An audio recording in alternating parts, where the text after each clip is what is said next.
Welcome to another episode of Listen, Learn, and Love, hosted by Richard Osler.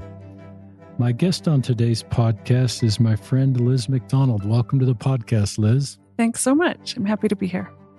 And for some of you that know the name Liz Macdonald, this is not the Liz Macdonald that's in Mesa, Arizona, wife to Eric Macdonald, that is our great ally parents. This is a different Liz Macdonald, an equally wonderful woman.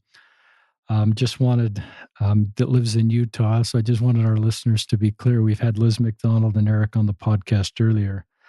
We're going to talk in this podcast about the research that Liz did at Utah Valley University, just working to bridge the gap between active LDS parents and young adults that have separated themselves from the church. This is a podcast to just try to find common ground that Liz is doing to keep the family circle together, even when there's differences in religion.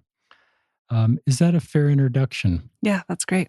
So Liz will give us a little bit of her background. That'll be one section of the podcast. We'll get into the research and also hopes for the outcome.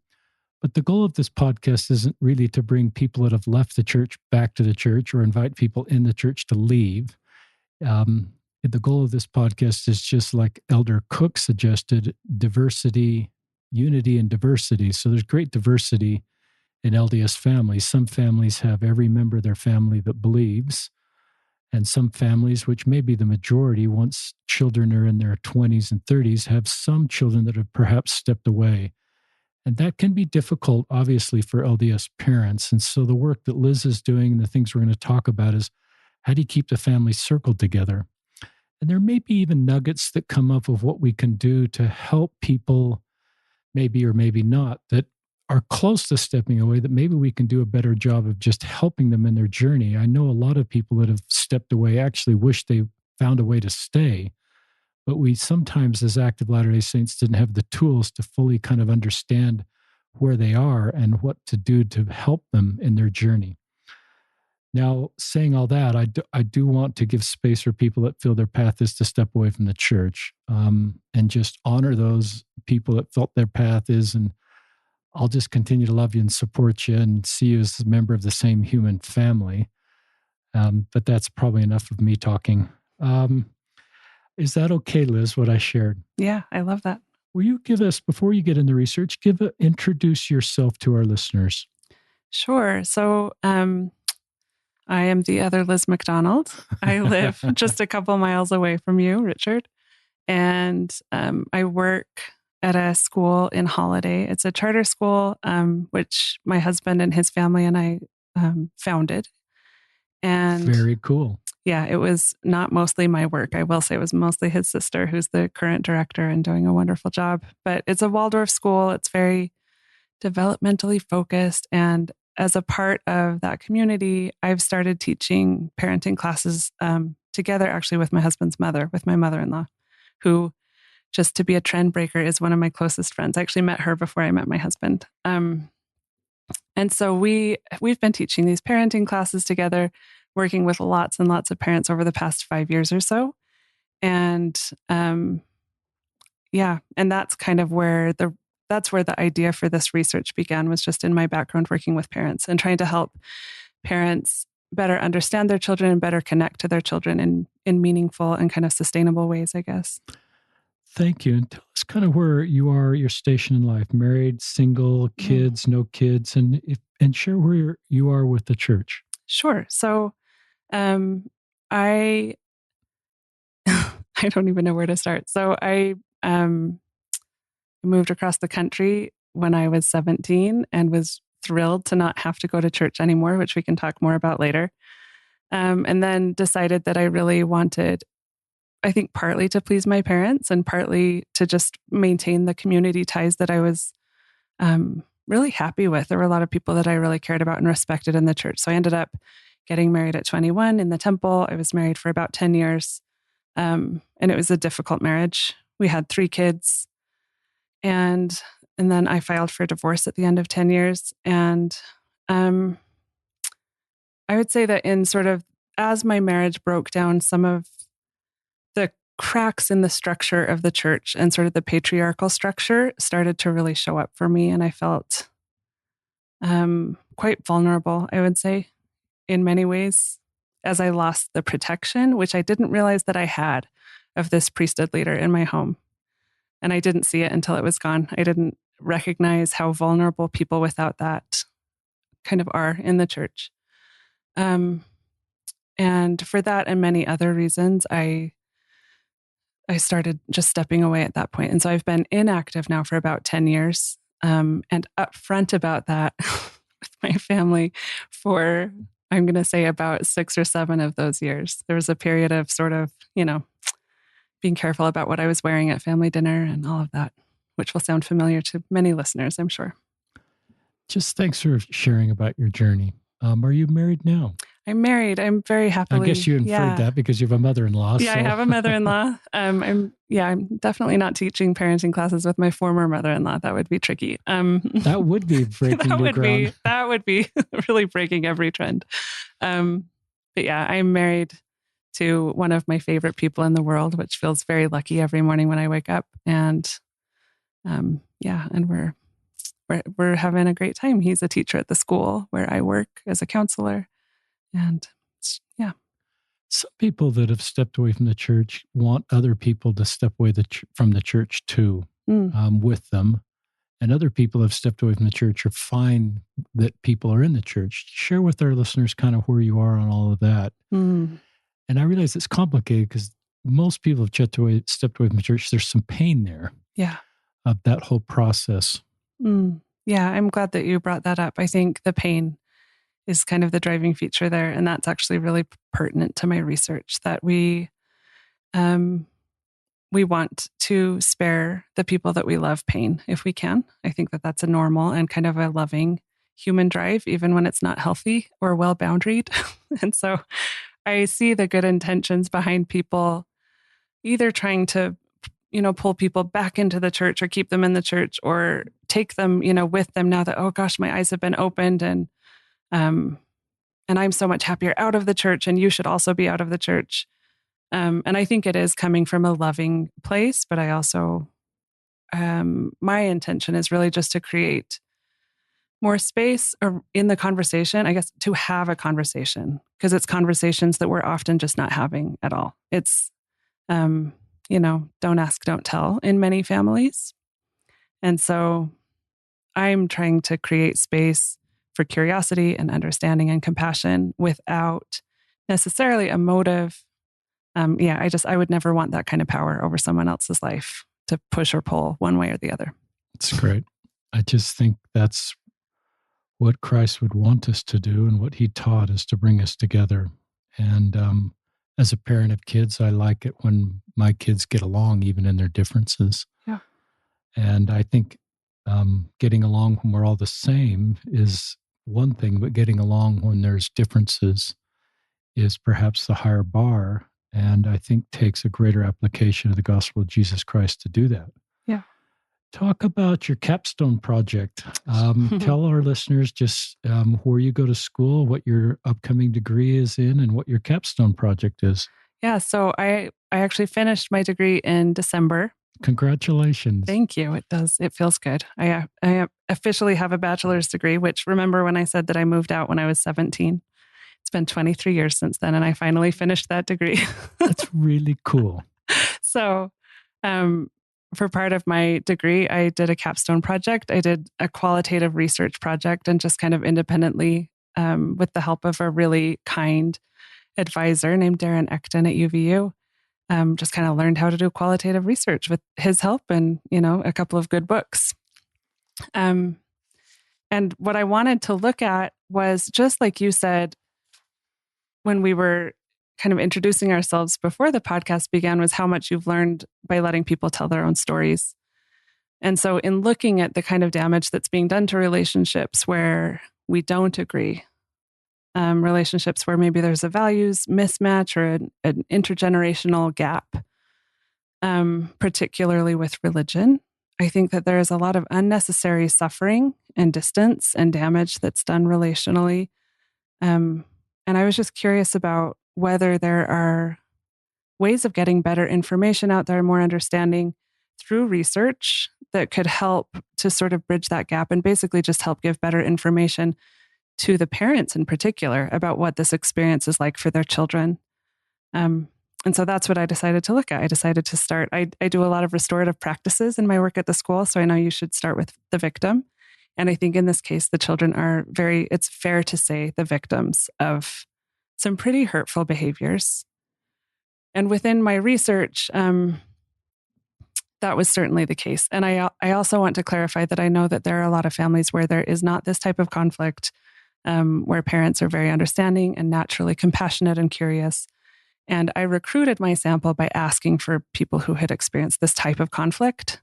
And so I just want to say that I know not all families do. But the people that I talked to, so I interviewed 15 men and women between the ages of 21 and 30.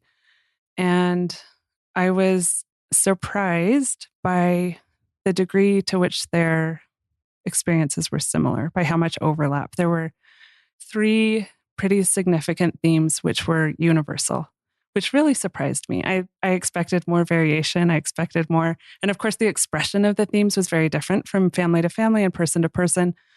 But it was 100% of my sample that experienced these 3 things. And they were, the first one that almost everybody talked about was certainty and inflexibility of the worldview of the parents. So this rigid, religious, Mormon worldview that we have the truth, we're so lucky, and sort of this like almost pitying view of everybody else, this sort of condescending, I would say not very Christian view of people who don't share that worldview. And this led to a real lack of curiosity about other perspectives, particularly with their children. So they'd never asked any questions. And many of them, their stories revealed that the parents were quite threatened. I think even at the prospect of having to hear what these kiddos were experiencing that caused them to leave. And so it was just almost a complete lack of curiosity. Nobody wanted to know why they had left. And I think Lindsay Hansen Park, she just, I don't know, maybe 3 weeks ago posted on Facebook, for those of you who have left the church, what has been the most painful part? And I think within about 24 hours, she had 400 and something replies. And almost all of them were, nobody's ever asked me why I left. And I thought, well, that's such an easy thing to change, that we can learn to be curious even when we're uncomfortable. And because I work with a lot of parents, I think I know why we don't naturally do that. And we can talk some more about that later. But so that was the first theme that was universal.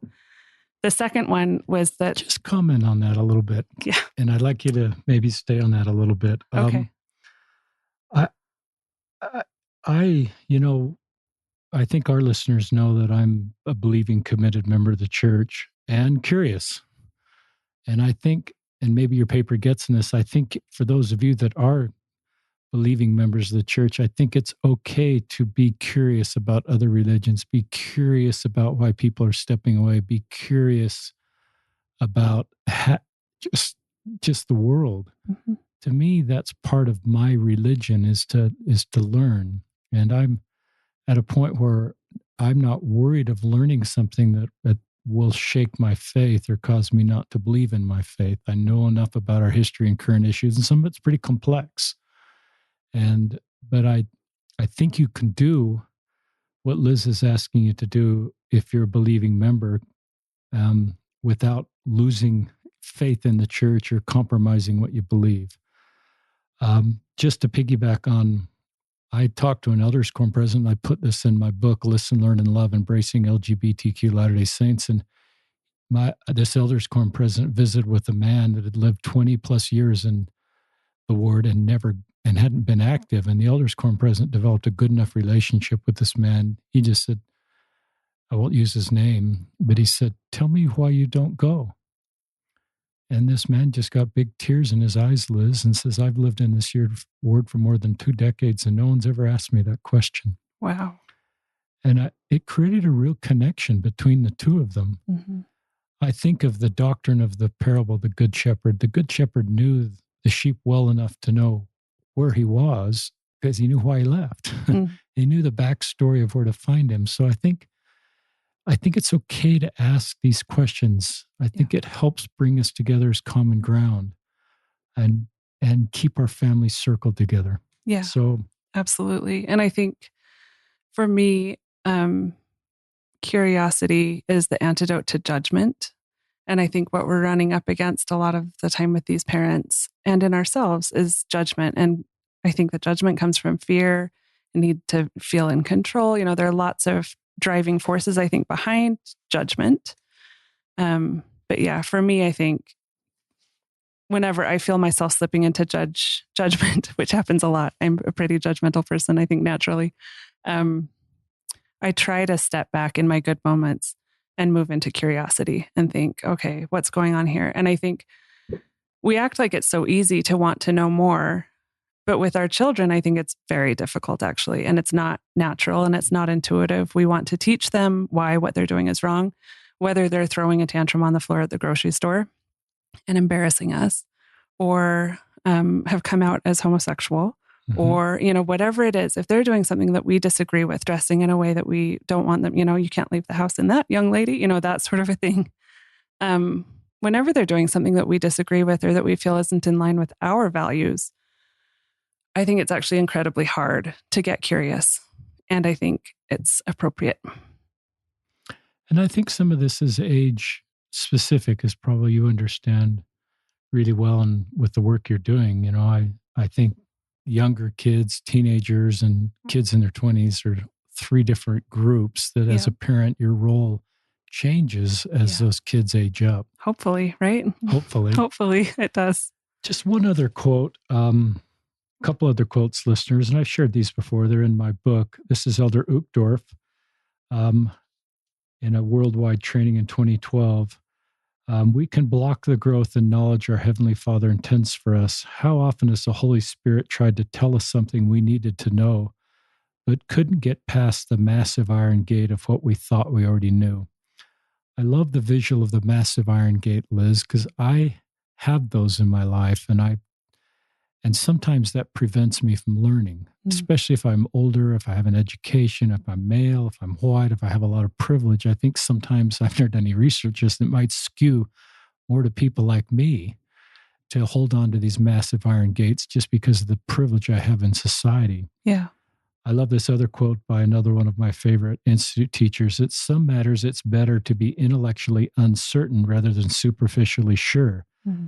This will leave us a great deal to be certain about while maintaining the humility to learn. I love that. So I love the idea of maintaining uncertainty and humility in the same vein, because I think those two things go hand in hand, and we can't be certain and humble. I don't think that works very well. And I believe the church is true, listeners, but that doesn't mean that I'm closed off to learning more about the world, the goodness in other faiths, the paths different people take. That isn't threatening to me. In fact, I'm doing too much talking here. I'm a little uncomfortable doing this much talking, but in some ways, my knowledge of the restored gospel gives me more peace when someone chooses a different path, because I believe in this plan of salvation and heavenly parents and this love. So I have more at peace that my heavenly parents are in control. If there's people I love that have stepped away from the church, they're heavenly parents, children too. They're going to take care of them. And we just don't know everybody's outcome right now, where they're going to be in the next life. So it just gives me peace and the ability to kind of let go and for me as a parent to focus on things I can control. And especially as my kids age up, there's a lot of things I can't control, and be at peace with that. Yeah. Yep. All right. Back to you for more if you want to share on this first section, or if you want to go to the second section. Well, I was just going to share one more thing, because I think what you're saying about the nature of God is actually really important, and actually one of the driving reasons for me having, I think, the faith to leave. And that's actually what I saw a lot in my research, was that it took a lot of faith from these subjects. Gosh, that things could get better with their families, even though they were incredibly difficult in the moment. And even though they felt like maybe there was like this act of destruction that they were participating in, that it was, they were telling parents things that they didn't want to hear. And it was sometimes incredibly abusive, I would say. I think it did take a lot of faith for every one of my subjects to leave. And faith in what? I would never presume to say that it was the same for all of us, but I know for me it was faith in God. And in many ways, it was the differences between what I had experienced of God firsthand and the conflict between that and what I was so often hearing about God from other people, particularly in church and in primary. I was playing the piano in primary for a couple of years. And I remember hearing things that I thought like, oh, I think you're missing the mark on this one. I think. Do you want to give our listeners any examples? Yeah. Just, in junior primary, kids get wiggly. They've been sitting there for a long time. And I remember one of the primary leaders saying something about how the Holy Ghost leaves when you're too wiggly. And I thought, oh gosh, in my experience, the Holy Ghost, God, all of that connection to the divine is there all of the time. And when I have felt like it was gone and I was disconnected from it, it was because of shame.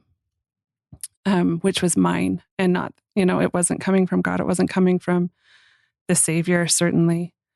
And so to hear, and actually that leads in really nicely to another theme in my research, to hear the way in which worthiness is earned, that God's love is unconditional, but he'll love you a little bit more if you're perfect. We have this atonement, but please try not to use it. And that's what I was hearing a lot in primary was, just this really mixed messaging around the nature of God and the nature of God's love, which is so much more capacious and so much bigger than I think we can really even contemplate on a human scale with our human minds. I don't think that there's a way to language it in the way that I've experienced it. And that's one of the themes that came up that was really painful in my research was the ways in which all of these kids had learned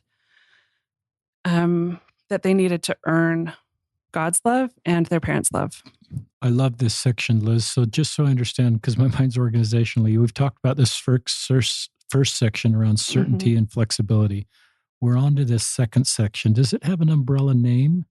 The conditional construct of worthiness and love. Okay. Yeah. What you're saying fits perfect into that. Yep.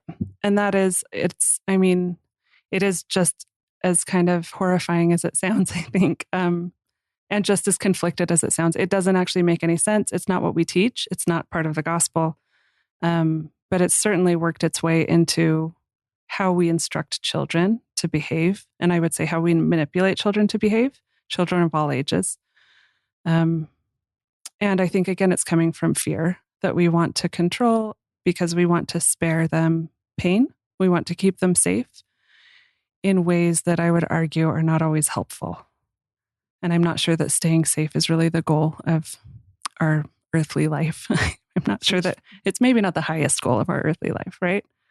And the biggest problem with this aspect of the data was that it creates a big gap between the self and this unattainable ideal version of the self that you then think you need to sort of put on this happy face for your neighbors, show up to church a certain way, show up for your parents a certain way, and then knowing on the inside all of the things that but if they really knew what I'm really like, nobody would love me. And for children, it's particularly harmful because they can't, and many adults can't either, differentiate between the love of their parents, which they can see as conditional, that their parents' love and approval really is, right? Like we lose it, we lose our tempers, we withhold love and approval to try to get our kids back on track. And our children cannot differentiate between that and God's love, that it's one and the same for them. And so they assume that God is the same way and that oh, geez, and the gap between the real self, the self that we know that's deeply flawed, and maybe wants all sorts of things that we've been told we shouldn't want, feels all sorts of things that we have been told we shouldn't feel, thinks all sorts of things that we've been told we shouldn't think. And the unattainable ideal, that gap is where I think all mental illness is sort of born. I think it's really, really damaging to learn that like this part of me is presentable and lovable, and this part of me is not. And so I will fragment it off, splinter it off. I will compartmentalize. It creates a deeply disorganized sense of self, which requires so much lying and hiding to maintain, and is so damaging for relationships because, of course, then when you do love me, you're not loving me, you're loving what I'm presenting to you. And so, in fact, no matter how much love you put into that bucket, it just falls right through. It's damnation is what it feels like to me. It is damnation in a relationship. It's not good for growth. It's not good for relationships. It's not good for connection. And when I think about, when I think about what it might actually be like if I believed in the concept of hell, I think it would be this falseness that we're sort of, exploiting and using each other that way. It's a really good segment, Liz. I hope you realize how articulate you are about the ideas and the concepts. You're very good at communicating that in a way that's very helpful for me, and I think for our listeners. Talk to parents. So let's say there's parents that recognize what you said, and it clicks with them, and they go, okay, I don't want to do that. I want to create a family culture where my kids can be authentic and they don't have to have this double self. You didn't use double self. That's my word. Yeah. Where they're presenting one thing to the family and the world and the parents, but in reality, there's this other side of them and creates all that dissonance. Talk to those parents what they can do. And that's a whole nother hour podcast. It is. I don't know, maybe somebody's probably already written this book. If I find out what it is, I'll tell you. But I think showing up yourself authentically as a parent is step number one. I think learning to feel what you feel, see what you see, know what you know, and to really connect your actions to your values on a really personal level. I think one of the troubling aspects of growing up Mormon is that it's really easy for parents to outsource values and to say, we do this, we don't do this, because it's, because we're Mormon, because we're LDS, because we go to church. I know we're not supposed to say Mormon anymore. It's so hard to stop. You're okay. There's a 10-year grace period on this podcast for that. That's such a relief. And I think the parents that I've seen who have been the most sort of effective in parenting and connecting and in transmitting their values to the next generation, I think it's because they've communicated those values in a deeply personal way, that it's not because it's right and wrong even, but that it's, this is so important to me. We go to church on Sundays because it brings me personally so much joy. And so if you're going to church, like parents who communicate it on that level, if you're taking your kids to church, make sure that they know why.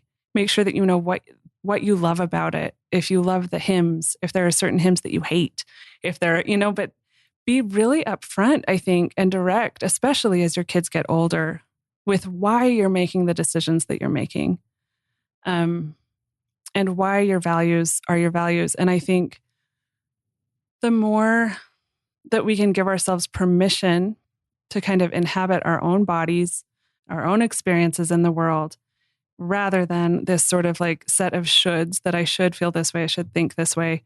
And the more that we can kind of communicate that, the more that our children will also grow up with the ability to see what they see, know what they know, feel what they feel, and get the sense that it's okay to deviate from what we as their parents feel and see and know. And I think, and I guess that goes to the third theme, which was universal. Tell us the third theme. Which was disconnection. So there were three kinds of disconnection, which was really troubling from the perspective of the children that they saw in their parents. The first was that the parents tended to be quite disconnected from themselves. And that's kind of what we're talking about right now, that like they were disconnected from their own values, that they had outsourced a lot of their family's values. There wasn't a personal connection or a why or a sense of love or joy with the values that they had adopted. They often didn't know what they wanted, which I think is really interesting. And I think just from a human development perspective, desire is critical for selfhood. We have to know what we want. And I think if our values are coming from what we want, then they're personal. And if we can communicate that to our children, then they're powerful. But these parents, they often didn't know what they want and couldn't stand up for what they want and felt guilty about what they wanted. And so would sort of circumvent. And from the kids' perspectives, again, obviously I didn't talk to the parents. I would love to talk to the parents, but I haven't yet. From the kids' perspectives, their lives were very duty bound and sort of obligation bound. And that, I think, naturally leads to the second form of disconnection, which was disconnection from others. That if there's no selfhood in a person, if they have not taken time to develop themselves, their self, sort of like the healthy ego that Jung and Freud talk about, the I, then who is there to relate to? Who's going to connect to these children? And so the children might be sort of like seeking connection to somebody who's not really home. And it makes human connection very, very difficult. We connect through emotion. And these parents were often really disconnected from their own emotional experiences. And a lot of the subjects in my study talked about how emotion was contained almost entirely within gospel topics, like that parents could get emotional in like a testimony meeting or giving a blessing. But things that were more personal and maybe would have had more connective capacity for these children that were struggling with their faith, there was just no emotional communication. Almost like they just didn't know how, or didn't. And I think that's generational too. I think, there are lots of reasons that lots of us grew up not knowing how to express emotion. And the third form of disconnection, which was showing up for all of these kids in my study, was that their parents were disconnected from the present moment. And I thought that this was really interesting just because there's like this overwhelming data now, all of this research showing the benefits of mindfulness and the benefits of really being able to be present in the present moment and knowing that depression and anxiety are generally living in, obsessing about the past and the future. And so the more you can come back to the present moment, generally the better your mental health states, can be. But these parents tended to be pretty preoccupied with the eternal family that they had lost. And there was a lot of grief for the parents. They were, I would say, consumed in many cases with grief over what had been lost in the future. And the cost of that was that they were sacrificing opportunities for connection in the present moment. And so they would have these kids over for Sunday dinner, and the topic of conversation would be, they would be fretting about not being united in the hereafter. And I there was one 22-year-old subject who said, I don't know how to comfort them. They're acting like I've died, and I'm sitting right there. But it's like the parents are grieving as if these children, in many cases, are already dead, because they're so heartbroken, I think genuinely heartbroken by the decisions that their children are making. And I don't want to minimize the heartbreak and the grief. When our children choose something different from what we had hoped for, it is heartbreaking. I think it can be very painful. But the cost of that is so high. It's so costly. And so I would encourage those parents to sort of come back to the present moment with those kids, because in the present moment, those kids are sitting at Sunday dinner saying, like, I don't know if I want to be with you for eternity. If this is what it's going to be like, if this is all we can ever talk about, they're not very interested in that. That's a really good segment. And I think as I read some of those stories in your paper, and a shout out to Ashley Chamberlain, who sent me your paper and kind of made this whole podcast possible. One of the things I heard is that a lot of these people that had stepped away from the church are accomplishing great things in their life. It's not like they're whether it's academic or career. And sometimes, and I probably do this as a parent too, I use a set of eyes to evaluate my kids versus the things that are important to them, and they're evaluating themselves, and perhaps fail to see some of their accomplishments and the good that they're doing, even if it's outside of met my original expectations or hopes. Now, my wife and I do have 6 children that are all in the church, so we are not walking this road that some of you are walking, parents that have had children that step away. So I can't totally understand your road. Don't pretend to, but I do love what some of those stories is, instead of seeing what you're, seeing what might become of our future, let's change the conversation to talk about, there's a book I read that always talk in terms of another man or another woman's interests. If I'm going to be a good conversationalist, I think what's important to you that you'd like to talk about, and try to, as I'm trying to have good personal interaction, I try to think, what's on your mind? Are you a Utah Jazz fan? What's important to you? Yeah. And sort of talk in terms of another person's interests, and as a way to bring communication together. Yeah.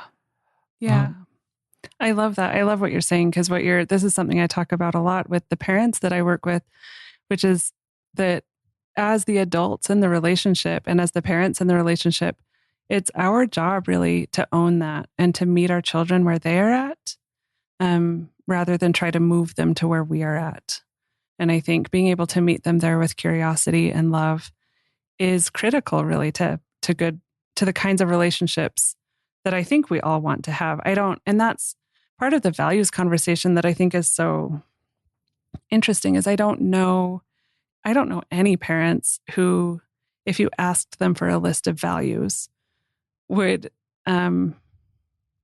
share the kinds of things that are sort of like showing up in this data. Well, it's really important to me to be right. It's really important to me, like these sort of like rigid, certain, uncurious, these people that are showing up, I would guess that doesn't accurately describe anyone's values, but they're showing up, I think, because we don't know how to, I guess, use curiosity to sort of step into our values and to live our values, particularly when our children are disappointing us or even breaking our hearts.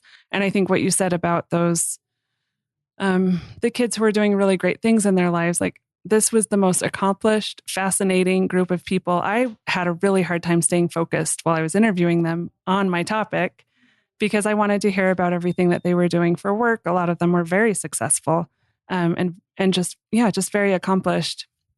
And so it's interesting to me that their parents don't really ask, don't really want to know. And I think I have this one quote that I want to share from, I think the subject was 28, if I remember right. And she said, "I always have the underlying feeling that whatever I'm doing, it just isn't quite good enough. I know that my parents love me, but it always makes me feel bad that they're disappointed, that there's something missing, that I'll never actually meet their expectations.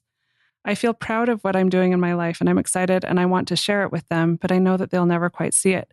Their love for me will always be qualified." It's a really honest one. Yeah. There's pain there because you want to be seen. Everybody has a human need to be seen. Yeah. As particularly by the people that are close to them. Yeah. Parents probably being the most important.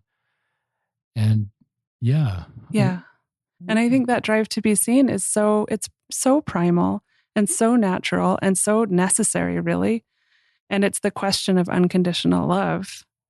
And it's the question that the toddler screaming on the floor of the grocery store is asking, is like, well, do you love me now?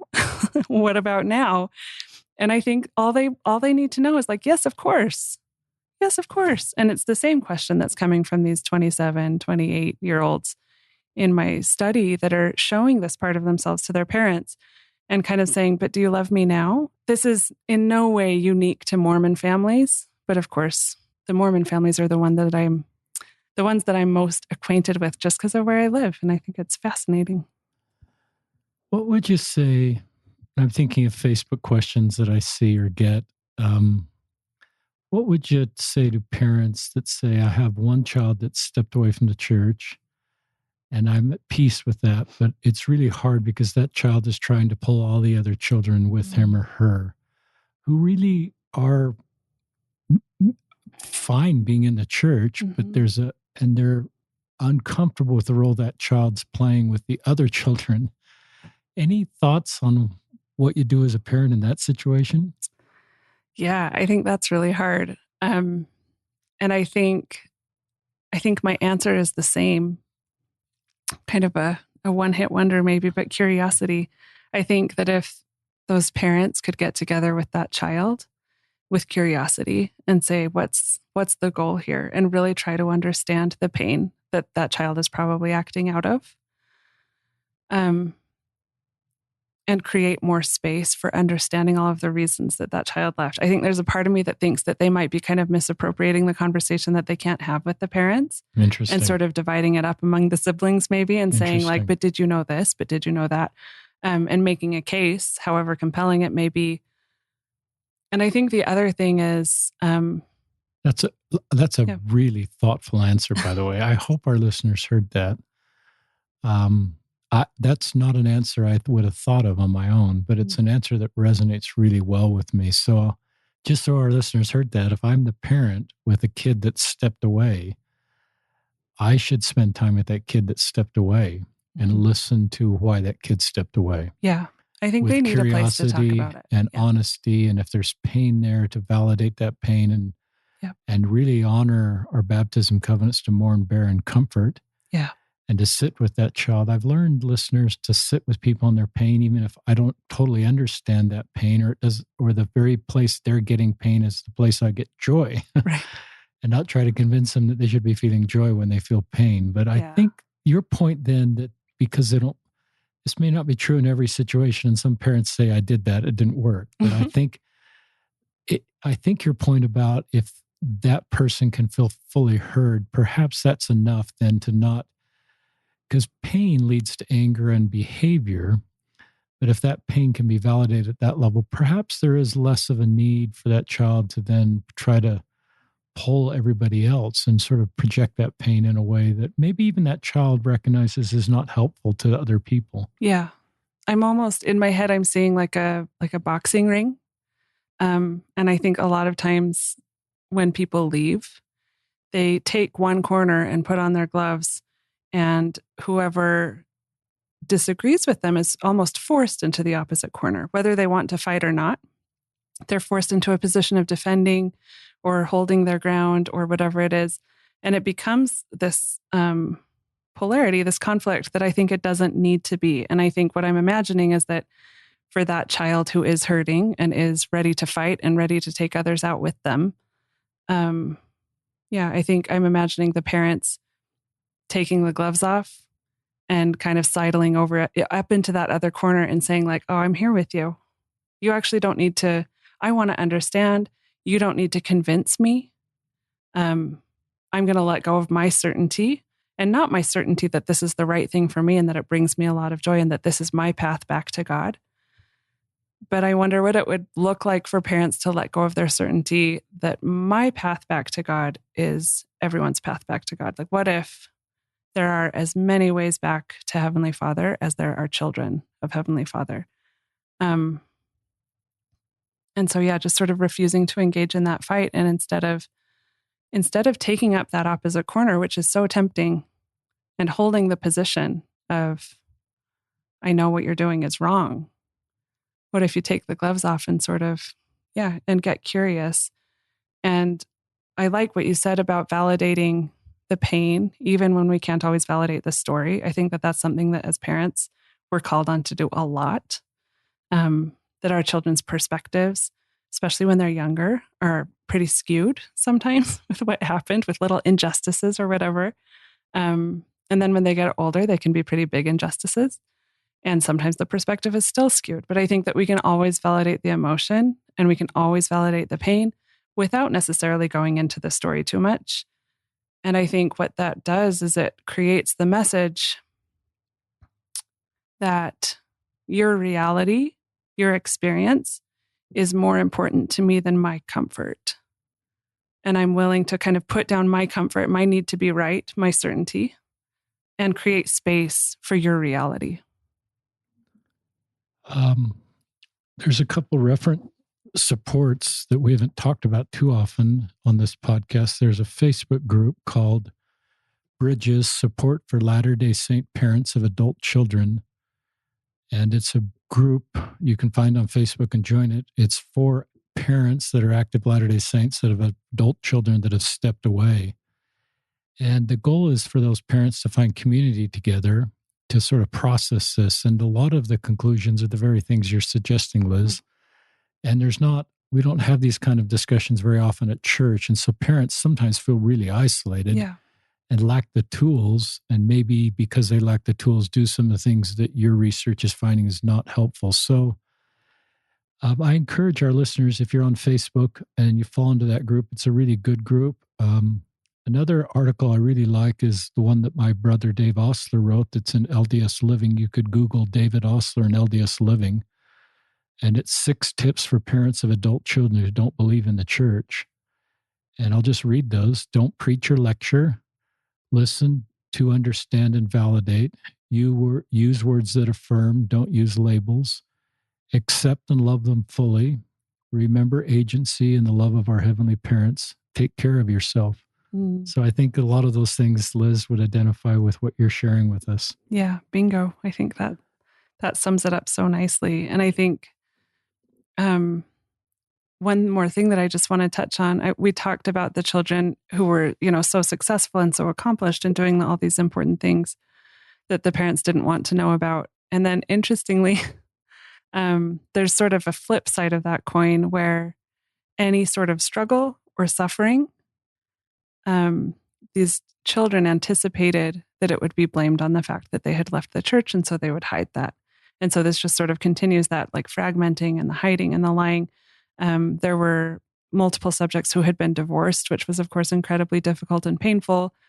Many were struggling with depression and other kind of mental health issues, partly because of all of this kind of change and the loss of support from their parents. And the, loss of jobs and all of these just really normal kinds of huge transitions that I think many of us face in our 20s that are so normal, but the sort of the apprehension of these children that if I say anything to my mom and dad about my struggles, their answer will be, well, you should have stayed in the church, or why don't you go back to church and that'll get better. And enough of them had actually tried that, had tried opening up and tried sharing, and that had been the response, which felt incredibly, I think, invalidating and kind of minimizing and just not very helpful. And so then the result was that they just ended up hiding all sorts of struggles. I had a couple of my subjects were married to each other, and I interviewed them together, and they were kind of laughing and kind of, I guess, in a not very happy way about how every time they went to see their parents, they had to put on like a different face and a different voice almost, and show up really cheerful and really like everything's great and we're not Mormon and it can still be great. Really trying to prove, like putting a lot of energy into proving that this part of their life was a valid way to live in a way that I just feel like is so unnecessary, that people get divorced and people have mental health struggles and people lose jobs and have economic insecurity in the church and out of the church. And returning to the church is not necessarily going to solve all of those problems, and it's certainly not going to save you from any of that sort of heartache. And so I think not pretending like that's the case is just, it seems really unloving to kind of throw that in someone's face when they're suffering, I think. I agree with what you said. As a parent, I just want to create a culture where our kids will tell me what's going on in their lives. And because as a parent, I pray that in those moments when things aren't going well, that they will feel safe to open up to me and my wife. Yeah. And because I want to walk with my kids on the roads they're actually on, not the ones they're sort of projecting that they're on, because then I can help them. Yeah.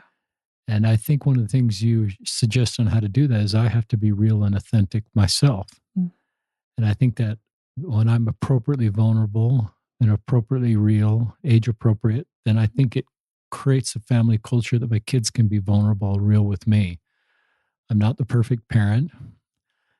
Um, but I love, so I just, you know, but I think if you've got kids that have stepped away, that is probably an added thing they want to, it's just an added thing they've got to project. And I think if you've got kids that step away, it makes me say, you to tell me your happy days and your bad days. And I'm not going to say this is because you left the church. I would want to say that I want to walk with you. I just like this visual because I used to do it with the YSAs that weren't active in the church. I said, I'll walk with you. My relationship with you as your bishop is not conditional on you returning to activity in the church.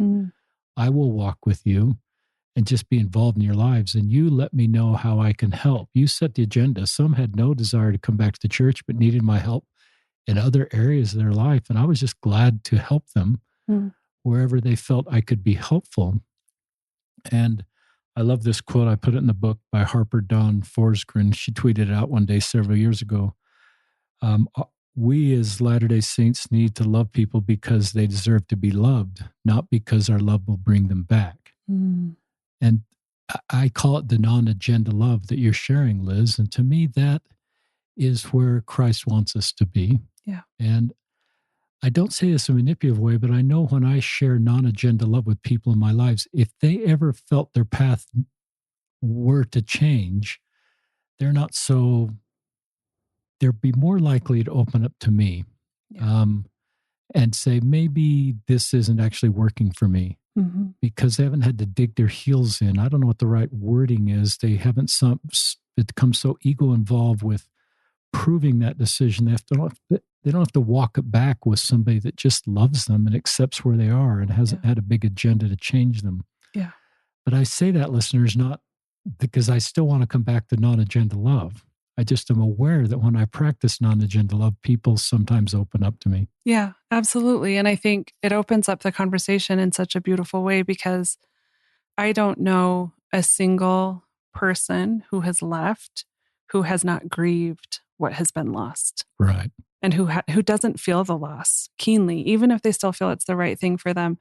And I don't know very many people who have stayed fully active who also don't feel grief about their activity and about different things, different aspects of policies that are frustrating or hurtful or damage that they see being done inadvertently, even with all of the good intentions. And so I think the more that we can, I think on both sides of this conflict, kind of hold that space for the fact that I will love people because it's who I want to be, because people deserve to be loved, without an agenda of bringing them back or of taking them out of the church, then I think it really does open up the conversation in a way that could be really safe and really healing. And I think my family, after listening, my family didn't know that I did this research project until after it was done, primarily because I was very busy, but also because we don't talk about personal stuff very often. We talk a lot about what we've heard on NPR and the books that we're reading. And so my family listened to a different podcast interview that I did. And then my brother, who lives in Singapore, said, why don't we all just get together? I've never asked you why you don't go to church, but you've never asked me why I do go to church. And I said, well, fair enough. This is Cool. this is a two-way street. Let's get together. So he's in Singapore. My other brother's in Idaho, but all five of us with our spouses and our parents got together on Zoom because that's how everything happens now over Christmas break, actually. And we all took about probably a half an hour each. We were on Zoom for almost 3 hours and everybody just had a chance to tell stories, really, and to say, gosh, Dad, do you remember? And I had stories just flooding back with him coming home from church while I was home making a sandwich, and he knew I was supposed to be in Sunday school, but I had walked home, which was a major commitment. The church was at least 2.5 miles from our house. So I'm making a sandwich. He comes home from his stake meetings and he's making a sandwich next to me. He's just quiet. And I can feel him kind of not seething, but disappointed, radiating some sort of energy that I'm shrinking away from. And I remember him saying, well, Lizzie, I just can't wait for you to get to a place where there's nowhere you'd rather be than in church. And I think I was 13 or 14 at this time. And I remember saying, oh, me too. Like, when is that going to happen for me? Because I was not there when I was 13 or 14. I wasn't there when I was 17. I wasn't there when I was 21 and got married in the temple. It was never like that for me. And for us to all sit down and genuinely just listen to each other's experiences, where I got to share, this has always felt so hard for me. And for my sister to get to share, this has always felt so nourishing to me. Wow. And it has brought her so much joy. And for us to all just create the space for that kind of a conversation. I know if you hang out with enough researchers long enough, you'll hear someone say research is me search, which is, yeah, PhDs love saying that. But I think it's true. And I think I was hoping that maybe if enough of this kind of research was done, that maybe we could start to shift the culture over the course of a couple of decades. But it's remarkable to me the number of people that have reached out to me and told me that they've had similar conversations to what I had with my family, just after hearing an interview, after reading my paper, and after sort of reflecting on, like, gosh, I wonder if I should ask my little brother why he hates going to church. And it's so affirming to me. It affirms my sense and kind of my devotion to my LDS family, which is, the whole LDS community. I feel so devoted and so affectionate. And I think I know that the intentions are good. I know that the hearts are in the right place. And so I guess my hope is that through better information and maybe some more accurate storytelling, some more accurate ways of framing the experiences of why people are leaving and what that experience is like for them, that we can have more compassion and find more common ground more easily and really just stay connected, particularly within families as much as possible, because I feel so blessed to be so close to my family, and I kind of want that for everyone. That's a good segment to end on. I'll hand it back to you for any final comments, but I just think of our heavenly parents and that 3-hour Zoom call with your family. And I can't speak for heavenly parents, but I think that really makes them happy I think to so too. see. And I think it made all of your family happy to see all of you together, supporting each other, listening about each other's experience, and having the maturity to just honor where everybody is. And I think that's just brings us together. It's back to Elder Cook's quote, unity and diversity. There's diversity within your home, but there's unity when you have a 3-hour Zoom call. And there's just more authentic, vulnerable, real connection when you're having these kind of discussions that I think we'd want to have, but often would lack the tools to have them. Yeah. Just some more references to podcasts that come up for those of you that haven't heard. Episode 358 is Andrea Forsyth. I think you know Andrea. She's in Colorado, and they had it wasn't a formal Relief Society event, but several Relief Society sisters got together when a sister in their ward felt her path was to separate herself from the church, and just thanked her for all her service, and just said, and I just thought, the likelihood, and just thought, the connection she will continue to have with these Relief Society sisters as she felt her path was not to stay in the church. I thought that was awesome. And I recognize how we handle people leaving the church often can have all the difference to how they feel about the church outside of the church. The amount of pain and anger and hurt they feel if we point to them and say, that's what's wrong with the world, all the shaming comments. But if we just live this higher, holier law.